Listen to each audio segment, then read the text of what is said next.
దక్షిణ గడ్చిరోలిలో ఎడతెరిపి లేకుండా వానలు దంచి కొడుతున్నాయి. దీంతో జనజీవనం అస్తవ్యస్తమైంది.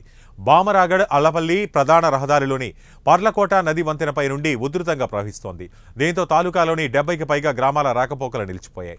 సిరోంచలో గత రాత్రి సుభాష్ చంద్రబోస్ హాస్టల్లోకి వర్షపు నీరు, పాములు చేరడంతో తీవ్ర ఇబ్బందులు ఎదుర్కొంటున్నారని విద్యార్థులు వాపోయారు. విద్యార్థులను భుజాలపై పోలీసులు సురక్షిత ప్రాంతానికి మోసుకెళ్లడంతో స్థానికులు పోలీసులను అభినందించారు.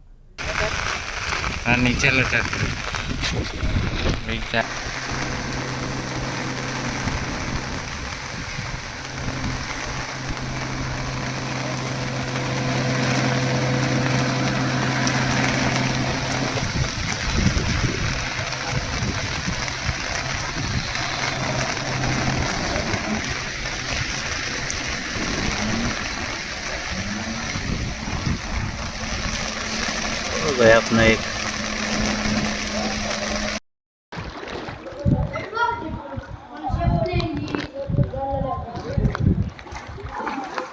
बेटा